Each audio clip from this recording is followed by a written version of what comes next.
یہ باتیں کرنے کرانے کی ہیں کہ خود سے کام کر لینا سنت ہے؟ آپ نے 2 منٹ لگائے ہیں اور آپ نے کسی پر روب ڈال کے آپ فارغ ہو گئے۔ اخلاقی رویوں میں سب سے زیادہ ضروری تو دوسرے کا احساس کرنا ہوتا ہے۔ اخلاقی رویوں میں سب سے زیادہ حاجت تو دوسرے کی تکلیف اور شدت کا احساس کرنے کی ہوتی ہے۔ میرے صاحب فرمایا کرتے تھے 10 منٹ کیوں انتظار کراتے ہو لوگوں کو؟ تم نے ممبر پہ کہا تھا میں 2:15 بجے جماعت کراؤں گا، 2:16 کیسے ہوئے؟ تمہیں اس کا پاس ہونا چاہیے تھا، تمہیں خیال ہونا چاہیے تھا کسی شخص کو کسی وجہ سے کوئی تکلیف، کوئی کسی اذیت کا شکار کیوں ہو، کوئی پریشان۔ میں اب تو الحمدللہ آپ اتنی بڑی تعداد میں آ گئے کہ جگہ آپ کے لیے مشکل ہو گئی، ورنہ شروع میں جب میں محافل کا ٹائم دیتا تھا تو میں وقت پہ چلا جاتا تھا۔ اگر کسی سے کہا ہے نا کہ 6 بجے آئیں گے تو 6 بجے چلے گئے، وہ کئی والی گھر والے پوچھتے سن تسی آ بھی گئے ہو، تو میں کہتا سانو تسی ویلے ہیں سمجھ لو۔ ہمارا مزاج نہیں ہے نا جی، بلکہ ایک تقریب میں مجھے دعوت دی گئی تو اس پہ لکھا تھا 6 بجے،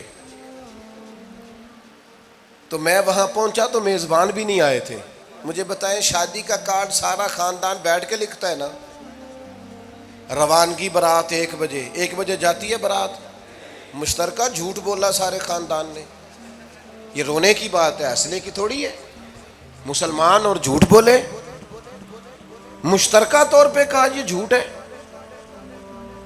محفل ہوگی بعد از نماز عشاء، تو ختم کب ہوگی یہ بھی تو بتائیں۔ آپ نے قوم کو تو ایک شخص کا بتایا تھا کہ فلاں صاحب خطاب کریں گے، یہ مقامی، قومی، عالمی شہرت یافتہ، یہ کہاں سے آ گئے؟ کیوں تکلیف دی گئی؟ بلکہ ہم نے تو منصوبہ بندی کی ہے کہ لوگ ہمارے جلسوں میں نہ آئیں۔ ستائے اتنا ہے، ایک جگہ پہ میں حاضر تھا تو 1:30 بجے مجھے مائک دے رہے تھے، اب تو میں جاتا نہیں ہوں، رات کو چھوڑ دیا ہے۔ 1 بجے رات کو مائک دے رہے ہیں تو نقیب بیچارہ رٹی رٹائی بات کر رہا ہے، کہتا ہے بلا تاخیر۔ میں نے کہا ابھی بھی بلا تاخیر ہے، کر لو تھوڑی تاخیر۔ خدا کے بندو ختم کرو، آدھے گھنٹے میں مسئلے کی سمجھ آ جاتی ہے، ایک پیغام دو، بات ختم ہو گئی۔ اتنا الجھاؤ اور اتنا بات کو کھینچنے کا معنی کیا؟ اپنے رویوں کے اندر۔ میں چلا گیا 6 بجے تو میزبان صاحب بھی نہیں آئے تھے، تو وہ تقریب کب شروع ہوئی؟ 9 بجے۔ تو میں نے ان سے کہا غور سے دیکھ لو کہیں میں تو نہیں الٹا پڑتا رہا، 9 اور میں 6 سمجھتا رہا ہوں۔ یہ چھوڑیں ان چیزوں کو، اپنی زندگی میں آپ نظم پیدا نہیں کریں گے تو کوئی کام کیسے کریں گے؟ حضرت حکیم الامت مفتی احمد یار خان صاحب نعیمی رحمۃ اللہ علیہ، مفتی صاحب رحمۃ اللہ علیہ جب جمعے والے دن الحمدللہ کہتے تھے نا تو پورا 1 بجا ہوتا تھا۔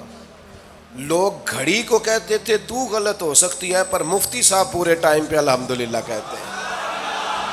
بلکہ ان کے بارے میں معروف ہے کہ وہاں ایک ذمہ دار تھا، بھینسوں کا دودھ دھوتے ہیں نا دیہاتی لوگ، تو عصر کی اذان سے 5 منٹ پہلے مفتی صاحب مسجد تشریف لے جاتے۔ یہ اخلاق ہے، یہ آپ کا رویہ ہے، یہ آپ کا انداز ہے۔ عصر کی اذان سے 5 منٹ پہلے جاتے تھے، جا کے وضو بنانا پڑے تو سنت ادا کر کے بر وقت نماز میں شامل ہو جائیں۔ تو مفتی صاحب گزر جاتے تو وہ ذمہ دار اپنے بیٹے سے کہتا کہ اب آپ نا بچے کو چھوڑیں بھینس کے نیچے تاکہ ہم بھینسوں کا دودھ دھوئیں۔ تو ایک دن وہ بیٹا کہنے لگا ابا جی ابھی تو یہ سورج کھڑا ہے، عصر کا ٹائم کہاں ہوا ہے؟ تو وہ کہنے لگا تو چھڑ دے کٹا، مفتی صاحب لنگ گئے نہیں، ٹائم ہو گیا ہے۔ یہ ہمارے بزرگوں نے ہمیں رویے سکھائے۔ آپ نظم والے ہوں، اخلاق والے ہوں، سچائی والے ہوں، دیانتداری والے ہوں، دوسروں کا خیال رکھیں، کسی کو تکلیف نہ ہو ہماری وجہ سے۔ پتہ ہے رسول پاک صلی اللہ علیہ وسلم کی بارگاہ میں آ کے عرض کیا گیا یا رسول اللہ یہ ہمارے امام صاحب بہت لمبی نماز پڑھاتے ہیں، صحیح حدیث میں موجود ہے۔ نماز ہی پڑھاتے تھے نا، قرآن ہی پڑھتے ہوں گے نا، کتنا اعزاز والا کام ہے۔ یا رسول اللہ یہ بہت لمبی نماز پڑھاتے ہیں۔ اللہ کے محبوب علیہ السلام نے بلا لیا، اور لفظ پتہ کیا ہے؟ حضور فرمانے لگے میں لوگوں کو دین کے قریب کرتا ہوں، آپ دور کرتے ہیں۔ فرمایا جب بھی نماز پڑھائیں معتدل پڑھائیں۔ اور خود حضور کا عمل کیا ہے؟ حضور فرماتے ہیں جب میں نماز میں کھڑا ہوتا ہوں تو میرا دل کرتا ہے میں لمبی نماز پڑھاؤں، ہمارا جب کسی شے کو دل کرے تو ہم چھوڑتے ہیں. میرا دل کرتا ہے میں لمبی نماز پڑھاؤں، لیکن حضور فرماتے ہیں پھر پیچھے سے کسی بچے کے رونے کی آواز آتی، میں سوچتا ہوں اس کی ماں پریشان ہوگی، میں نماز مختصر کر دیتا. اور میرے بھائیوں، نماز میں بھی لوگوں کا احساس، ہماری طبیعت ہی نہیں رہی. کوئی آدمی ہارن دے رہا پیچھے سے اور سامنے گاڑی میں دو بندے کھڑے، گاڑی مین روڈ پہ کھڑے کر کے باتیں کر رہے ہیں، اور وہ ہارن بجا رہا ہے تو کہتے ہیں ٹھہر جا، آگ بجھانی ہے جا کے. ایک تو آپ نے اتنا ظلم کیا کہ آپ نے روڈ بند کیا، اور دوسرا اخلاقی رویہ یہ ہے. اور میرے بھائی یہ بھی بد اخلاقی ہے کہ آپ اپنا موٹر سائیکل مین روڈ پہ کھڑے کر کے دکان پہ چلے جائیں، لوگوں کو تکلیف میں ڈالیں گے. اسلام اس کی اجازت نہیں دیتا. رستوں کے نشان مٹانے والے کو نبی پاک نے تنبیہ فرمائی. کسی کو تکلیف ہو، اذیت ہو، اور بعض لوگ سمجھتے ہیں کہ میں نے پریشر میں رکھی ہوئی ہے دنیا، ڈرتے ہیں لوگ مجھ سے. جو ڈر کے عزت کرتا ہے وہ خوف کھاتا ہے، اور جو محبت سے تجھے سلوٹ کرتا ہے وہ تیرا احترام کرتا ہے. بعض لوگ کسی کے شر سے بچنے کے لیے بھی اسے سلام کرتے ہیں، وہ عزت نہیں ہوتی، وہ عزت نہیں ہوتی کہ یہ تو رٹا ڈال دے گا. اپنے اخلاقی رویے ہمیں اللہ کے محبوب سے سیکھنے، حضور سے خیرات لینی ہے. اخلاق حسنہ ہم نے اپنے آپ کو سمجھنا ہے، ہم نے اپنے مزاجوں میں تبدیلی پیدا کرنی ہے، بالخصوص بزرگوں کے معاملے میں، بڑوں کے معاملے میں. جیسے جیسے انسان ضعیف ہوتا جاتا ہے نا، حساس ہوتا جاتا ہے، اسے باتیں تکلیف دینے لگتی. وہ ایک بوڑھی اماں ایک دفعہ مجھے کہنے لگی کہ آپ میرے بچوں سے کہہ دیں خرچہ پاویں تھوڑا دین کرن، میرے نال بولن صحیح کرن.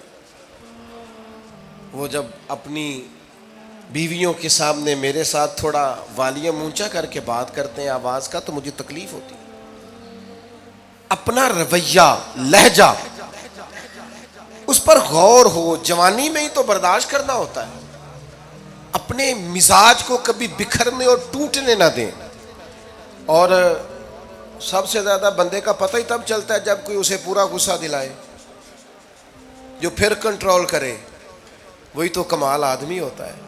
آ کے کہا گیا تھا نا نبی پاک علیہ السلام کو کہ یا رسول اللہ وہ معاذ اللہ ان لفظوں کے ساتھ تانا و تشنیع کرتے ہیں، نقل کفر نہ باشد. تو حضور فرمانے لگے وہ پتہ نہیں کس کی باتیں کرتے ہیں، مجھے تو اللہ نے محمد بنا کے بھیجا ہے. میں تو محمد ہوں، اور محمد ہوتا ہی وہ ہے جس کی تعریفیں ہوں. وہ پتہ نہیں کس کی باتیں کر رہے ہیں، چھوڑو. وہ پتہ نہیں اس کی بات کر رہے ہوں گے جس کا وہ معاذ اللہ نام بگاڑتے ہیں. میرے عزیز، تھوڑا سا برداشت، اور آپ جملوں سے غور کریں، کسی کے لہجے سے غور کریں کہ وہ بندہ کہیں تکلیف میں تو نہیں، آزمائش میں تو نہیں. میں پہلے ہی مختصر تقریر کرنا چاہ رہا تھا، اب آپ لوگوں نے اور مختصر کرا دیا مجھ سے، تو میں بس بات کو سمیٹنے لگا ہوں، آپ غور فرمائیں گے. ایک دن نبی پاک علیہ السلام نے سید عائشہ صدیقہ رضی اللہ تعالیٰ عنہ سے فرمایا. حضور فرمانے لگے عائشہ جب آپ مجھ سے خوش ہوتی ہیں تب بھی مجھے پتہ چل جاتا ہے، اور جب آپ کے دل میں کوئی بات ہوتی ہے تب بھی پتہ چل جاتا ہے. تو سیدہ پاک عرض کرنے لگی حضور مجھے میری ماں روئے، میں اور آپ سے ناراض. تو کریم فرمانے لگے بتاؤں پھر؟ یا رسول اللہ فرمائیے. حضور فرمانے لگے عائشہ آپ کبھی کبھی قسم اٹھاتی ہیں؟ یا رسول اللہ اٹھاتی ہوں. فرمایا جب آپ خوش ہوتی ہیں تو کہتی ہیں مجھے رب محمد کی قسم، اور جب دل میں کوئی بات ہوتی ہے پھر کہتی ہو جناب ابراہیم خلیل کے رب کی قسم. پھر حضرت ابراہیم کی نسبت سے قسم اٹھاتی ہو. تو جناب عائشہ کہتی ہیں حضور کی بات سن کے جو میرا حال تھا میں بتا نہیں سکتی. یا رسول اللہ آپ اتنا خیال کرتے ہیں؟ یہاں تک خیال فرماتے ہیں کوئی کیا بول رہا ہے؟ کہتی میں نے فوراً عرض کی کہ یا رسول اللہ مجھے رب محمد کی قسم ہو، میری زبان سے نام ہی جاتا ہے، میرے دل میں آپ ہر وقت موجود رہتے ہیں، دل میں.